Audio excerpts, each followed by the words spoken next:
Happy Monday.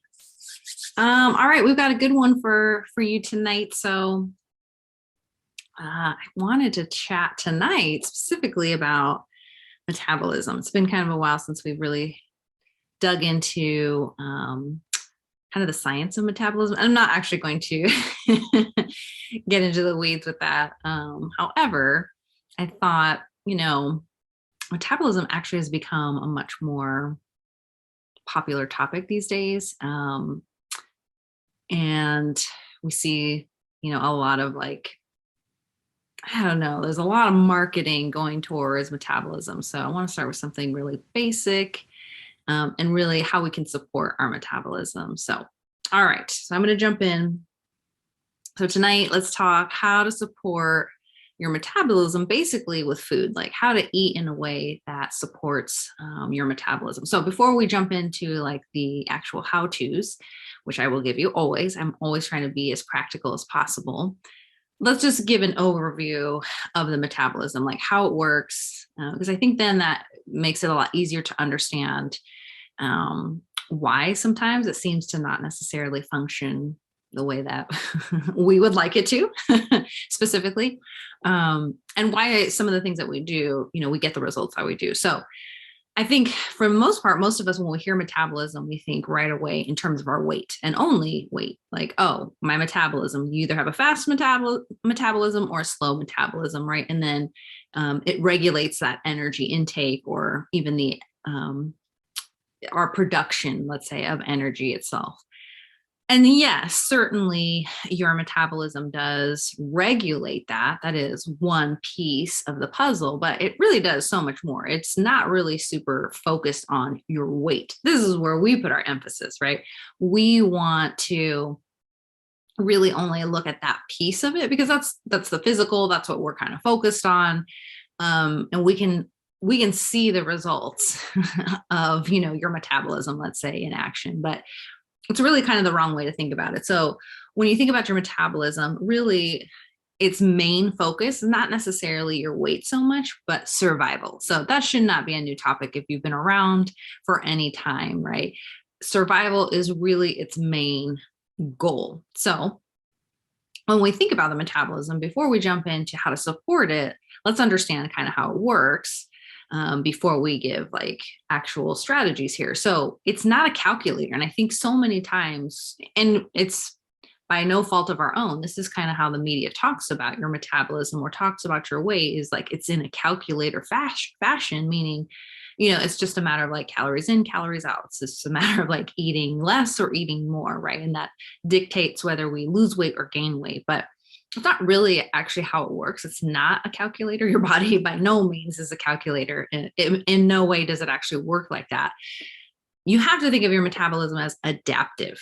So when you understand there's actually an adaptation that's happening, that's going to help when you're making decisions about how to behave, in this case, how to eat, right? So rather than thinking of your metabolism as a calculator, I want you to think of it more like a thermostat, right? And it's always kind of sensing environment, right? And it's doing that with a negative feedback loop, right? So it's scanning internally and it's also kind of scanning externally. And we'll chat a little bit about what that means. Like, how is it actually scanning our external environment?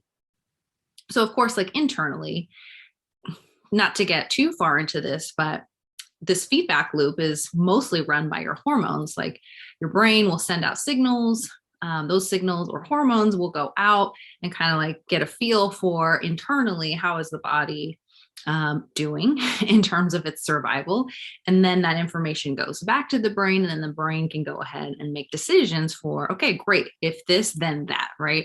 Like a thermostat, right? When we have, let's say the thermostat in your house set to 72 degrees, anytime it gets outside of an acceptable range, either the heater or the air conditioning will go ahead and switch on because of that feedback loop to then get us back to that 72 degrees, right? And again, there's usually an acceptable range that's allowed.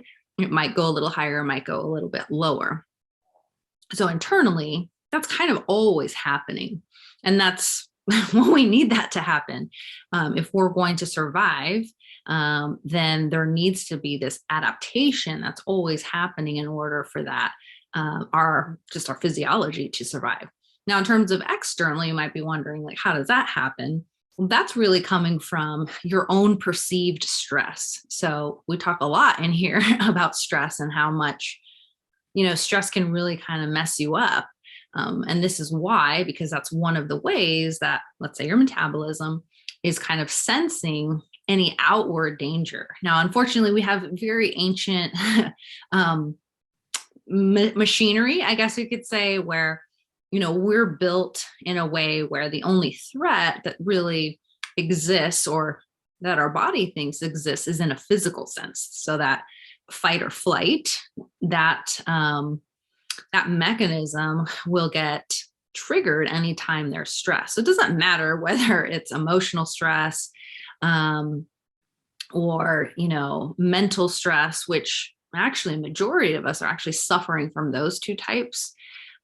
It's pretty low on the list that we would actually come up against physical stress. Now, we do certainly with illness and injury, those things can happen, but typically I would say 80 to 90% of our stress is mental, or emotional. But the body has no idea how to differentiate that. And so it really just interprets it as, okay, this is physical stress. And so then it's going to go ahead and make adaptations based on that. So you can see already there's a mismatch in terms of what the body's perceiving and what reality is. Again, we have very ancient technology in terms of how, our body, our brain interprets, what we're doing, and how we go about basically life. So metabolism is very adaptive. It's scanning for any threat to our survival, and then it's just going to make adjustments based on our perceived survival rate, basically. So when you come across your own metabolism doing things you don't like, so feeling like it's slow or broken, that's really an adaptation based on you.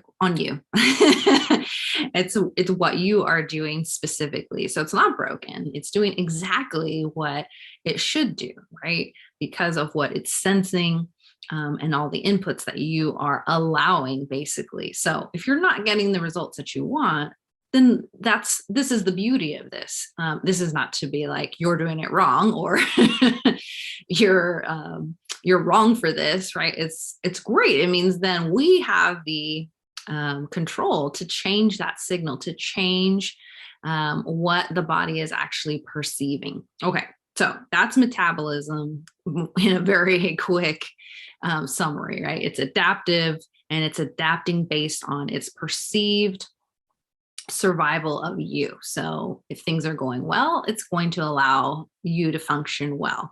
If things are not, then it's going to adapt in order to allow survival to happen. Unfortunately, not all the things that we do actually require,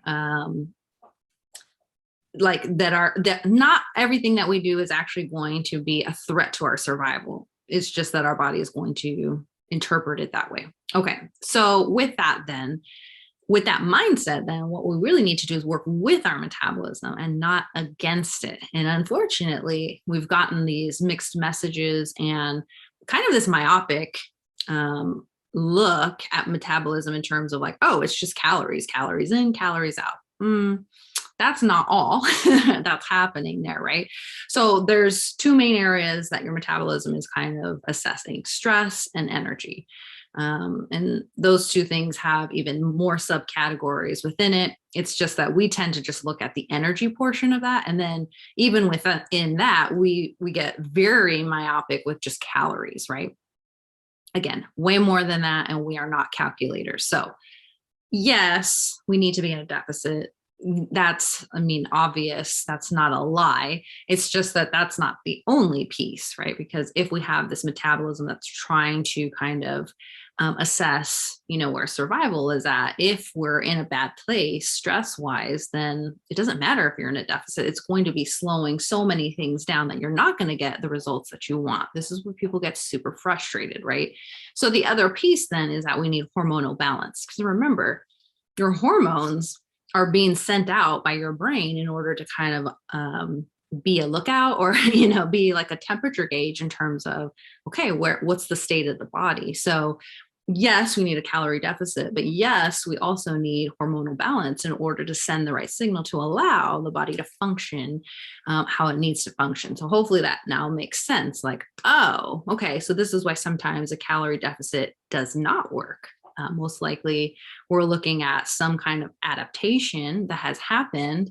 And so hormonal signaling is not what it should be. It's not optimized. It's not actually sending back the signal that, like, hey, yeah, we can let go of unwanted weight, right?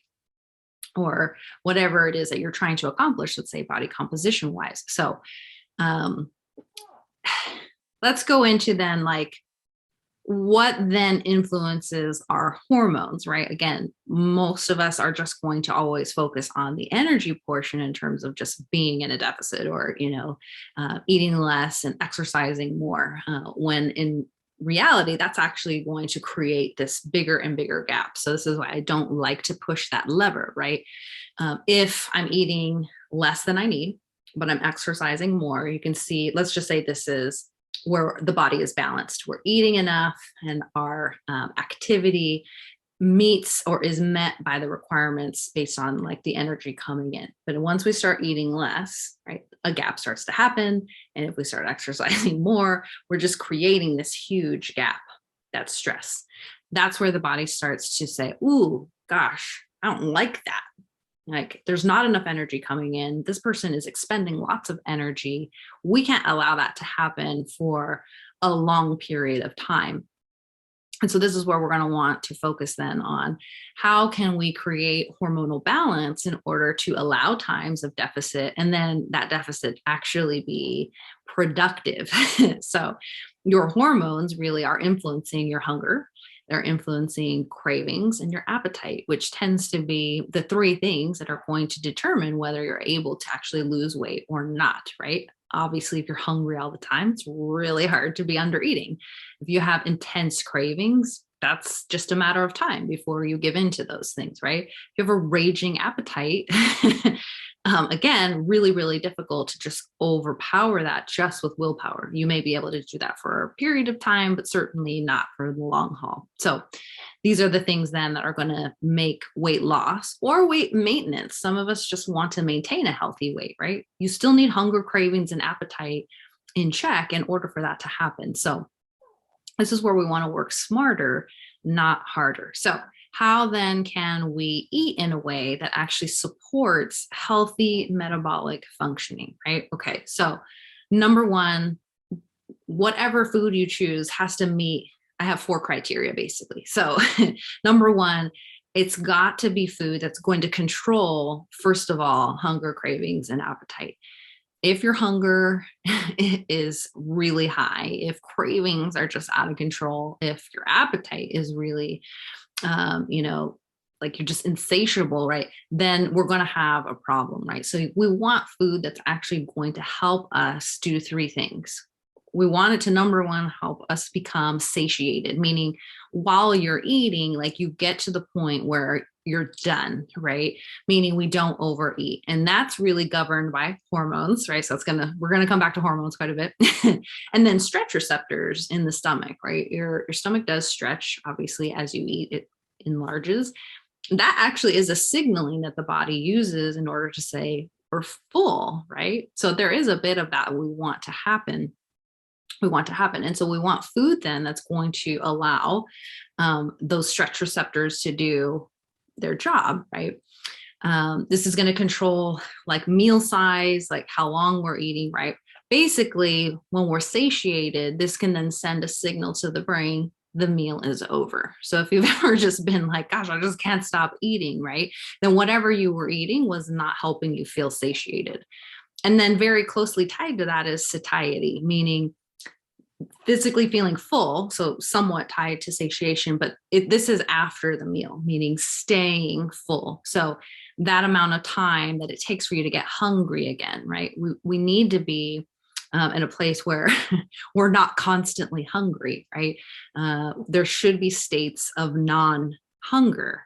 That's that's our default, is we cannot be hungry all the time. I mean, gosh, we would have never survived if we were just constantly hungry, right? And so satiety needs to be then addressed with what we're eating. And then last piece of that is the satisfaction. Like, you need to be able to like end your meal feeling satisfied. And a lot of times we don't, right? And so many of us, me included, may get to the end of a meal, feel like we ate enough, right? And like calorically wise, we may have intake and enough energy, but like it's that feeling of like, something's just missing, right? And I know we've all felt that. And usually it's dessert, by the way, right? We just feel like we just need something sweet to just like top it off, right? And typically this will happen with very low carb or very low fat diets. Not well, and that's just because you are missing something in that case, right? And so it just creates this dissatisfaction, and then we end up at the pantry and then like inhaling who knows whatever we find in there that meets our needs. So number one, we want to find food that's going to fill us up so that we can control hunger, control cravings, and control appetite. Again, I'm talking whether you're in a diet itself or you're just trying to maintain a healthy weight. These things are important, right? And so we want to look at foods that are going to help us be satiated during the meal, so to end the meal at appropriate time, to stay full between meals so that we're not always hungry, and then have a feeling of satisfaction afterwards. So that's the first criteria. Two is those foods that are going to do that need to be just naturally lower in calories. Because just automatically, it should be obvious, that just means we can eat more of it, right? So go back to the fact that we do have these stretch receptors in the stomach. So obviously, if I can eat more volume of food, right, I can get to a place of feeling full faster, right? So think about like fruit is a great, fruit and veggies are a great example of this, where they're obviously very low calorie, most of them, right? Versus something that is very, let's say, heavy in fat. So I like to make the comparison of like butter versus, let's say, strawberries. Like 100 calories of strawberries, I believe you can do that with like 2 to 3 cups of strawberries. So that's a lot. I mean, I love strawberries. And I don't think that I've ever actually sat down and eaten 3 cups of strawberries. But 100 calories, let's say, of butter is literally only 1 tablespoon. It's very small. I mean, if you've ever like been to a restaurant where they give you, little squares of butter, usually those are in about 100 calorie increments. That's not taking up any space. And yet I'm not going to say a lot of calories, but certainly for the volume of food, right? And so that's not going to be super helpful in terms of actually controlling hunger and controlling just feeling satiated between our meals, right? So having food that's just naturally lower in calories will automatically bump up volume, helping us feel and helping us control hunger, and ultimately snacking a ton like throughout the day. Okay. 3, food needs to be nutrient dense. I don't think that's actually a surprise to anybody. But if we are talking about how to actually work with the body and specifically metabolism, like the body needs nutrients. Like that's actually one of the main drivers of what we're getting out of food. Yes, we're getting calories, energy out of that, but we're also getting micronutrients. And that's incredibly helpful to your overall health and just how you're feeling, right? So we know that nutrient dense food is usually full of vitamins, minerals. Plant foods is usually full of phytochemicals, and those are just compounds. We could do a deep dive into that, but we won't tonight. But those compounds typically will become superfoods. That's a whole other topic as well. They're just because a food is full of nutrients does not make it a superfood, but certainly we need those those compounds, those micronutrients in them, in order for us to just have health. And then there's also just, there are times, I should say, where cravings actually can be a result of nutrient deficiencies. Sometimes the body's just like, hey, like I really need some magnesium, or, some iron, or vitamin C. And so we'll find ourselves actually craving foods that are high in those. So if we can just make sure a majority of our food is actually full of those things, right, then we can reduce the amount of cravings that we're going to have. Okay. And then the last, and this is really, I think, where a lot of us kind of get tripped up, and where things start to, like, where the wheels start to fall off, I'll say, is that certain foods will really drive like compulsive eating. Again, there's no shame in this. Like, we have all been there. Definitely found myself like at the bottom of a bag of like chips, or like popcorn, or the bottom of a pint of ice cream that I did not mean to eat all of, right? Certain foods actually drive that compulsion. It's interesting. They really will like hijack the pleasure center of your brain. Your brain can work and does work on a reward center, right? And so we like being rewarded because there's this hit of like dopamine. And most of us have kind of heard of dopamine, right? It's kind of a feel good hormone, or sorry, not a hormone, neurotransmitter. And so unfortunately, a lot of junk food, we'll just call it out, right, is actually like specifically manufactured and created to hit what's called a bliss point, which is exactly what it sounds like. There's this point where like all of those reward centers are just lit up in your brain, which creates this, it's literally called hedonic hunger, right? It's like hedonistic, and you'll feel it, right? You'll just be like, oh my God, I can't stop. Again, we've all been there. I mean, I could have had like a great meal, right? I hit my macros, my targets, calories, whatever. And then it's like the moment I have, and for me, I love Ben and Jerry's cookies, milk and cookies. That's like oh my gosh, it's one of my favorite, but I have to be super careful because it will immediately like hijack, and I can feel it just hijacks my brain. And gosh, it's gonna take a lot to kind of pry me away from eating that whole entire pint, right? I just lose control. That it's not because I am faulty or I'm weak. That's literally my brain getting hijacked.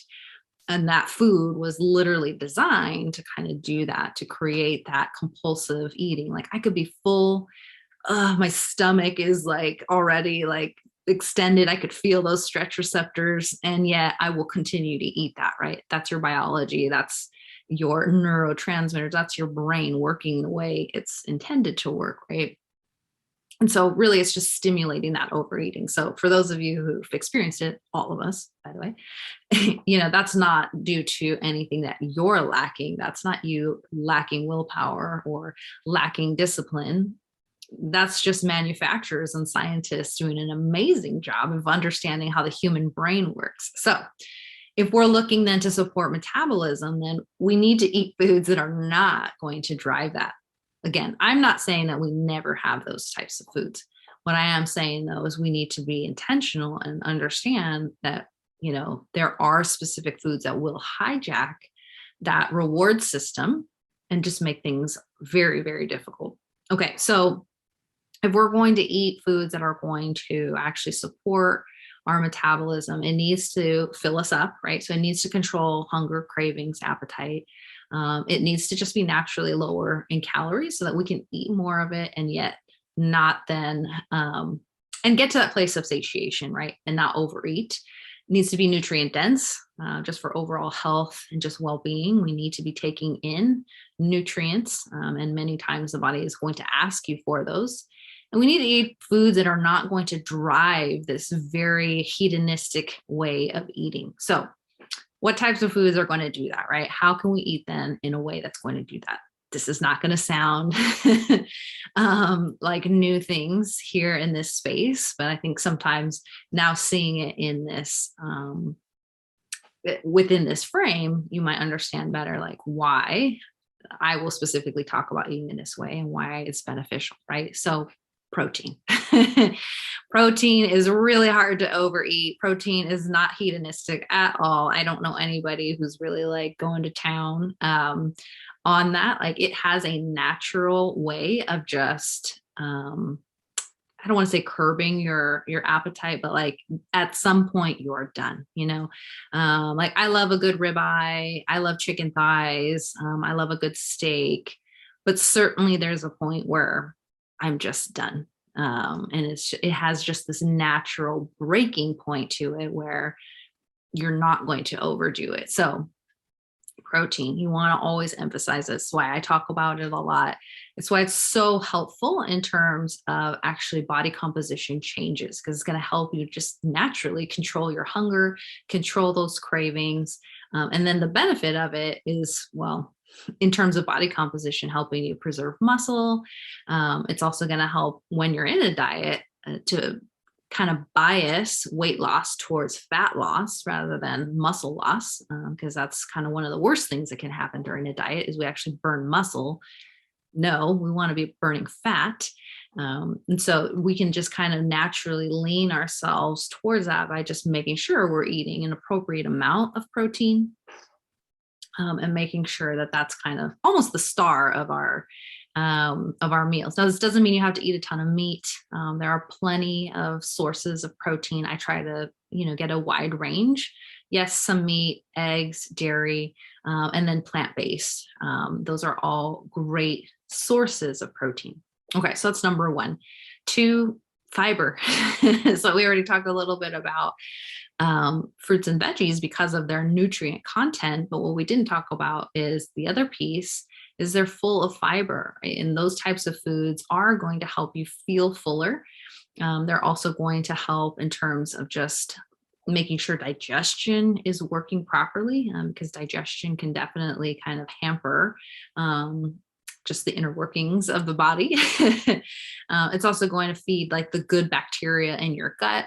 Gosh, there's just so much evolving research on the gut. We really don't know much about it, but what we do know is that it has it does play a huge part in terms of your hunger and your cravings. If that bacteria in your gut gets imbalanced, that can do a lot of wacky things to your eating patterns and again, your hunger and your cravings. So making sure we're getting in sufficient fiber can help balance that.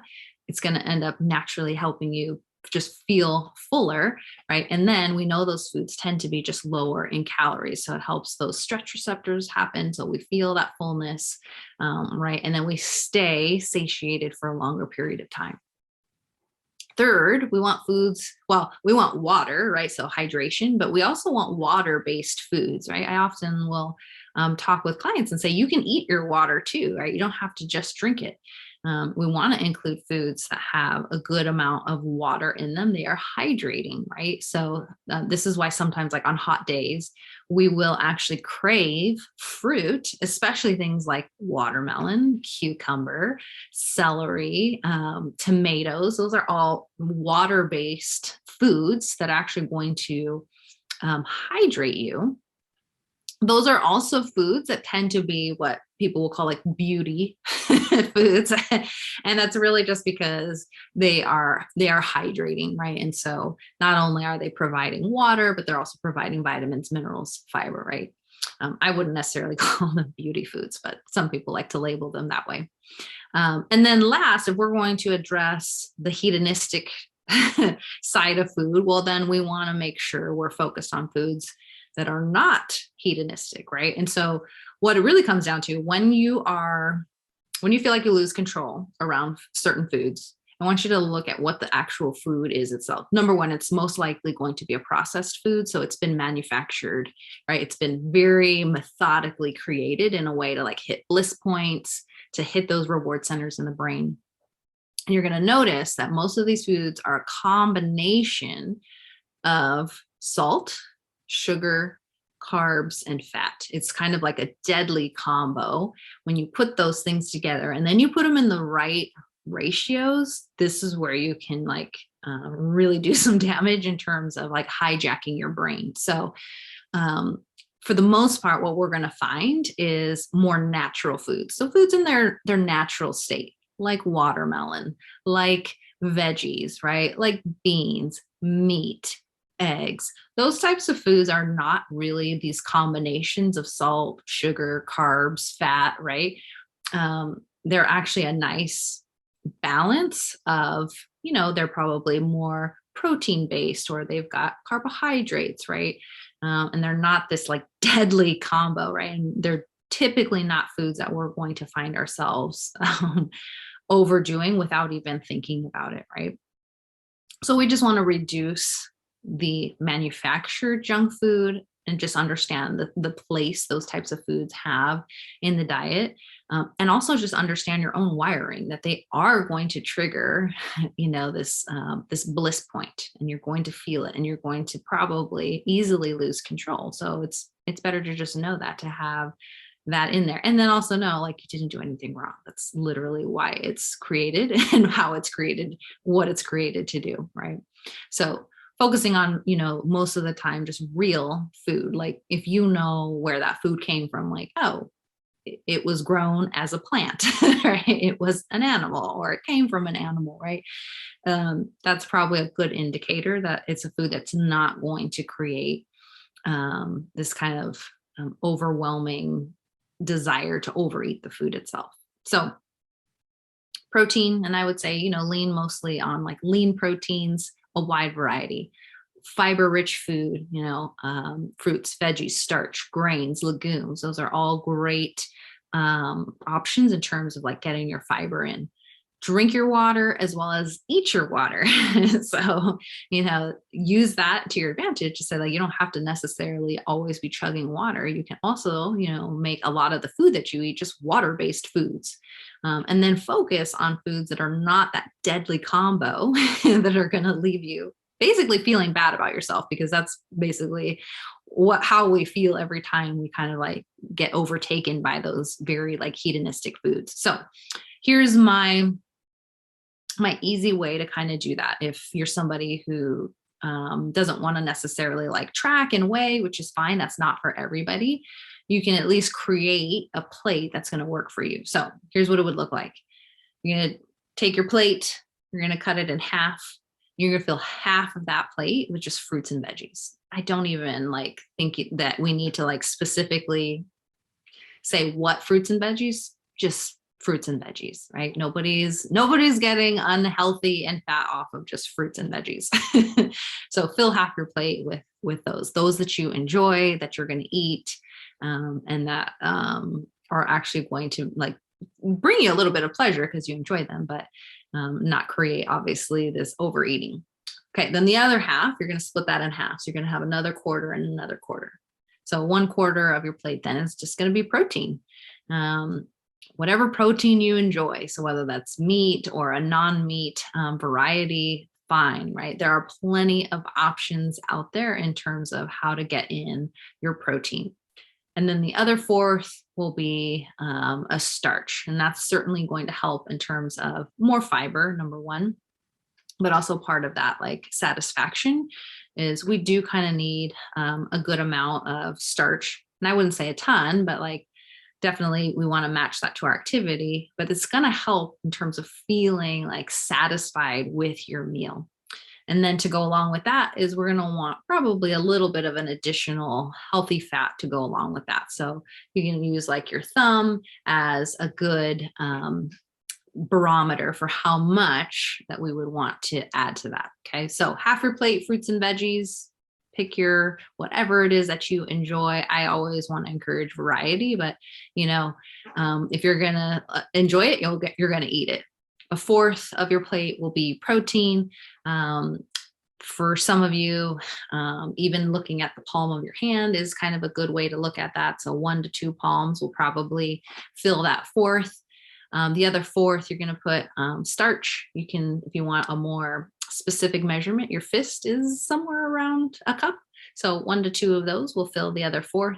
And then maybe 1, maybe 2 thumbs of additional fat just to help. Again, that starch that additional healthy fat is going to help with that satisfaction and then being able to stay full between your meals. So that's what I got for you guys in terms of supporting your metabolism. I hope that was helpful in terms of helping you feel like, oh, like understanding how your metabolism is working and that it's not a calculator.